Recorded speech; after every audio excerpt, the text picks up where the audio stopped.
The capture of Shusha, referred to as the liberation of Shusha by Armenians and occupation of Shusha by Azerbaijanis, was the first significant military victory by Armenian forces during the Nagorno-Karabakh War. The battle took place in the strategically important mountain town of Shusha on the evening of May 8, 1992, and fighting swiftly concluded the next day after Armenian forces captured it and drove out the defending Azeris. Armenian military commanders based in Nagorno-Karabakh's capital of Stepanakert had been contemplating the capture of the town after a hail of Azeri military bombardment had begun shelling Stepanakert. It was named "Wedding in the Mountains" by the Armenian commandership.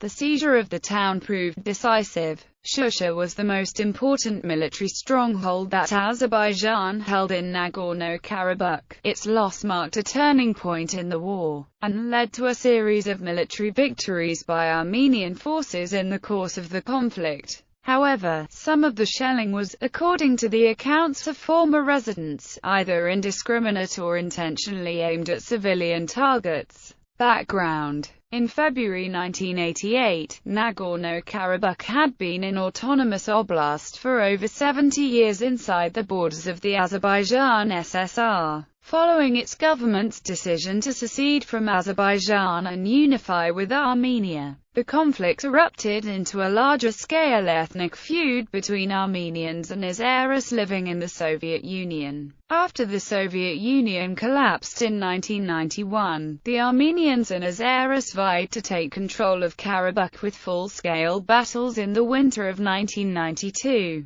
By then, the enclave had declared its independence and set up an unrecognized, though self-functioning, government. The advanced weaponry of tanks, armored fighting vehicles, fighter jets and helicopter gunships bought and used by both sides illustrated the emergence of the free-for-all weapons vacuum that appeared as the Soviet Union disintegrated. A large-scale population shift had also been in effect since the conflict began, with most of the Armenians living in Azerbaijan fleeing to Armenia and the Azerbaijanis in Armenia to Azerbaijan. The battle was preceded by the controversial capture of the town and the location of Karabakh's only airport in Kojian by Armenians in February 1992. With the loss of Kojian, Azeri commanders concentrated the rest of their firepower upon Stepanakert, which Shusha overlooked. Early skirmishes. Shusha sits on a mountaintop overlooking the NKR's highly populated capital, Stepanakert, from an elevation of 600 meters. An old fortress with high walls. The town is 5 kilometers to the south of Stepanakert and perched on a mountaintop with limited vehicular access to reach it. From a geographical standpoint, it was well suited for Azerbaijani shelling of Stepanakert. The main type of artillery used in the bombardment, which began on January 10, 1992, was the Soviet-made BM-21 Grad multiple rocket launcher, which was capable of firing 40 rockets in one volley. The Grad launcher was similar to the World War II-era Katyusha in that it did not have a guided missile system, and hence the location of where it would hit was difficult to determine. Essentially, the Grad is designed to deliver anti-personnel devastation on an open battlefield, while the Azerbaijanis used it to shell civilians in a highly populated urban location. Dubbed flying telephone poles due to their long-shaped charges, the missiles caused devastating damage to buildings, including the destruction of residential houses, schools, the city's silk factory and maternity hospital. Shusha was the main fire point from where Stepanakert was assaulted. Once the region's Communist Party headquarters and largest city with a population of 70,000. The fighting and shelling had driven away nearly 20,000 of Stepanakert's residents and forced the remainder to live underground in basements. By one tally recorded in early April, a total of 157 rockets had landed on the city in a single day. By early 1992, the bombing intensified. In a course of 1 week, the city was bombed with over 1,000 shells. This left 20 civilians dead. On February 23, 10 servicemen in the Russian-led CIS 366th Motorized Rifle Regiment headquartered in Stepanakert, tasked with maintaining peace between the Armenians and Azeris, were injured and one was killed in a bombardment by artillery. Altogether, over 2,000 civilians were killed and thousands more injured in the bombardment in 1992. Moreover, the city's infrastructure was completely devastated with the destruction of sewage networks, water pipes, gas and electricity. In an article that appeared in Time in April 1992, it was noted that scarcely a single building had escaped damage in Stepanakert. In addition to the shelling, the Azeri military also launched air raids and staged several ground attacks on the outskirts of Stepanakert in hopes of later moving on to capture the city itself. While they were staved off numerous times, the city's leaders complained that military action had to be taken to relieve it from the continuous bombardment. On April 27, the military leaders' plans were approved to move in and capture Shusha. The battle preparation planning for the military operation began under the auspices of Colonel General Gurjan Darabaltayan with guidance from Arkady Tertadevosian. All of the military factors were in favor of the Azeri army. The Azeris had advantage in terms of the quantity and the quality of military equipment. They held a numerical superiority, and also held the high ground, and, due to the strategic position of Shusha, the town could be easily defended. Therefore, a direct attack by Armenian forces was not a viable option for Darabaltayan. Furthermore, according to military conventions and practices, for the operation to be successful, the attacking party should outnumber the defenders by at least 3 to 4 times, while the NKR detachment simply did not have such manpower at the time. Instead, in conjunction with the commander who would lead the troops into Shusha, Arkady, commandos, Tertadevosian, they devised a strategy of launching several diversionary attacks against the adjacent villages to draw out the defenders of the town. In the meantime, the forces would encircle and cut off the town from further reinforcements. However, there was considerable Russian military support for the Armenians during the attack on the city. Order of battle. The plan was put together in March-April 1992, after the intelligence data about the location,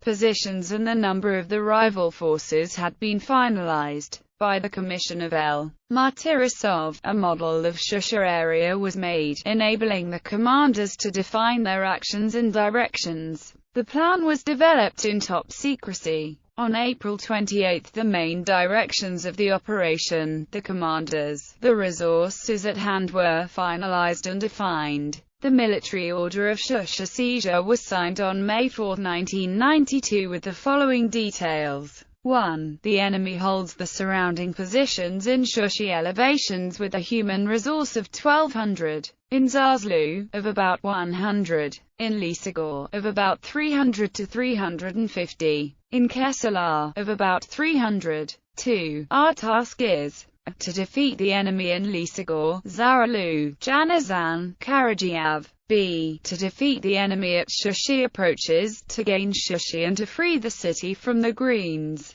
C. To further advance to Burdadzor and free the Burdadzor district from the Greens. D. The enemy has concentrated the main forces in Kesalar, Lisagor, Zazlu, in surroundings of Shusha and circled the whole city. The ways for defeating the enemy: to gain High Point N and take position there, after regrouping of forces to advance to Lisagor and Zazlu and to immediately start the attack in 4 directions.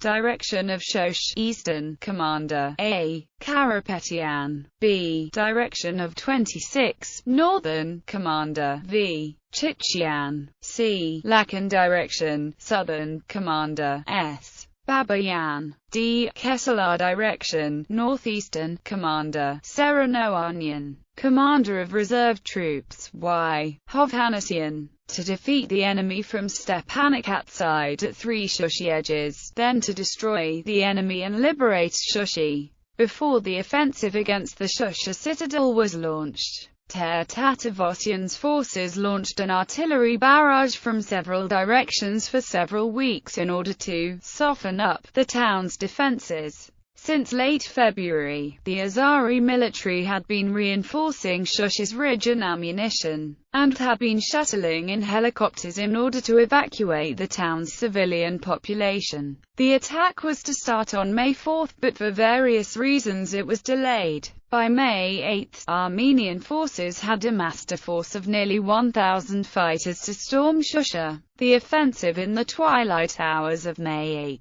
Attribution directed his forces to assail Shusha from different directions and attack it from the flanks and its rear to avoid the ridge facing Stepanakert, which was the town's most easily defendable location. The force was divided into 5 companies, 4 of which would attack from different directions, and the 5th would remain as reserve in case any of the groups needed immediate reinforcement. The primary contingent of the attacking force was made up primarily of infantry but was complemented by at least 4 tanks and 2 attack helicopters. Among the Armenians who took part in the taking of the town was the future president of Armenia, Robert Kojian. Entrenched in Shusha was the Azeri commander Elbrus Orujev, who commanded a force of several hundred men and tanks. Due to the proximity of the attacking forces, the Grad launchers were largely useless in their role of defending the town. Orujev's troops managed to fend off the first Armenians who scaled the town's cliffs. Orujev's men were bolstered by a Chechen volunteer contingent led by guerrilla warlord Shamil Bashayev, who were among the last to leave the city. By midday, the fighting in Shusha escalated into a full-scale engagement, as both sides were involved in fierce combat amidst Shusha's battered streets and near its communications tower. A famous encounter took place between the two sides when an Armenian T-72 tank, the first to enter Shusha, encountered its Azeri counterpart on the northern approach of the town. As the two exchanged fire, the Armenian tank, manned by Gajik of Sharian, was hit by several rounds from the opposing T-72 and knocked out of commission. Avshayan's tank was armed with obsolete heat rounds that were ineffective against the armor of the other tank. 2 of the tank's crew members were killed, but Avshayan survived. By the evening of May 8, Armenian forces destroyed 3 of the Grad launchers and captured the remainder of the battery. Within several hours, the defenders were forced to retreat to the town's southernmost tip. By May 9, the Armenian forces were firmly in control of Shusha. At the battle-scarred Gazan Chetsots Cathedral, they found that the Azeris had converted it into a storage area for the Grad ammunition. Overwhelmed by the attacking force, Orujev ordered his forces to retreat and abandon the citadel. Casualty counts were estimated to have been over 100 on both sides. After capture of the town, many Armenians came to the city for looting. Marauders and vandals burnt much of the city to the ground. Political fallout. Writer Markar Melkonian, brother of Nagorno-Karabakh commander Monty Melkonian, would later write that the capture of Shusha would go down in the annals of local lore as the most glorious victory in the first half of the war. The capture of Shusha ushered many Armenians living in Stepanakert and elsewhere in Karabakh to supplant the majority Azeri population living there. Before the battle, several days following the offensive, Armenian forces launched an attack in the region of Lakan and opened up a 5-mile corridor connecting the enclave to Armenia proper. The offensive prompted 2 attacks by Azerbaijan's military. One was concentrated on taking back Shusha on May 11 and the other was further south in Martuna. Despite earlier claims made by Azerbaijan's defense ministry to having taken back Shusha, the offensive had failed. In the Armenian-defended front of Martuna, Armenian forces also turned back a retaliatory Azeri offensive while inflicting heavy losses. On the day of the Armenian victory, Armenian President Levon Ter-Petrosyan and then acting Azerbaijani President Yegor Mammadov were present in Tehran, Iran to sign a ceasefire agreement.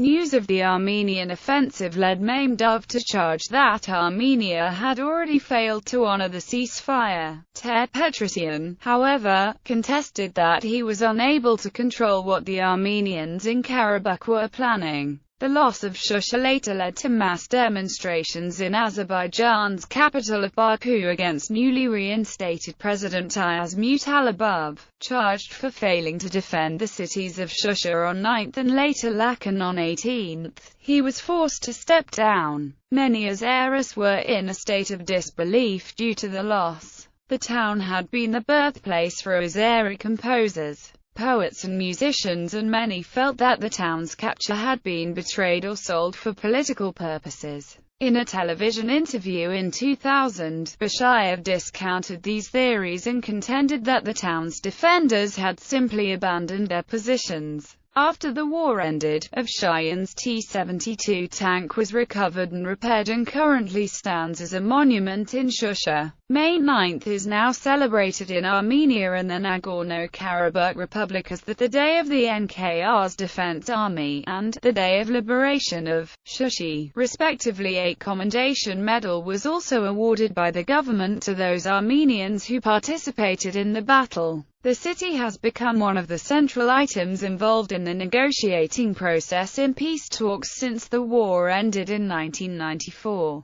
Turkey's involvement. Armenia's western neighbor, Turkey, took umbrage after Armenian troops had captured the town. Süleyman Demirel, Turkey's prime minister, said that he was coming under intense pressure by the Turkish people to send military help to Azerbaijan. The two peoples are ethnically and culturally related. Demirel, however, decided not to heed their calls, partly because the commander of the CIS forces based in Caucasus, Yevgeny Shaposhnikov, had warned that such an incursion would lead to the verge of a Third World War, and that cannot be allowed. The Armenian victory in Shusha had many Turkish officials accusing Armenia itself of seeking to invade the Azeri exclave, Ivna-Kichevan. Because of international pressure, Turkey was ostensibly restricted to providing economic support to Azerbaijan. Nonetheless, the Turkish army and intelligence services launched undercover operations to supply Azerbaijan with arms and military personnel. According to Turkish sources, over 350 high-ranking officers and thousands of volunteers from Turkey participated in the warfare on the Azerbaijani side. Western authors reported several major shipments of weapons from Turkey, including bringing an arsenal of Soviet-made arms from the former German Democratic Republic. Simultaneously, Turkey was engaged in overt intimidation of Armenia. On the international stage, it lobbied various organizations and promoted a pro-Azerbaijani bent of mediation and conflict resolution efforts. Turkish diplomats organized Turkic summits for Turkic nations that included Azerbaijan, Kazakhstan, Kyrgyzstan, Turkmenistan, and Uzbekistan to convince the leaders of the Central Asian countries to sever economic ties with Armenia and condemn its military involvement in Nagorno-Karabakh. The 15th anniversary. On May 9, 2007, Armenia and the NKR celebrated the 15th anniversary of the town's capture. The festivities included a military parade in Renaissance Square in Stepanakert and a cross-country marathon organized by the Armenian Revolutionary Federation's youth wing that began from Armenia and ended in Shusha during the run-up to May 9. During the processions, then-president of the NKR Arkady Kojian reiterated the point that the citizens of the Republic would have the final say over their future. The parade was headed by the Nagorno-Karabakh Defense Army's first deputy commander, Major General Muvzaz Kojian. Attendants of it included veterans of the battle and the Nagorno-Karabakh War and veterans from the Second World War. Since May 9 also marks Victory in Europe Day. In Armenia, Prime Minister Serge Sargsyan inaugurated the naming of a square in the capital of Yerevan after Shusha.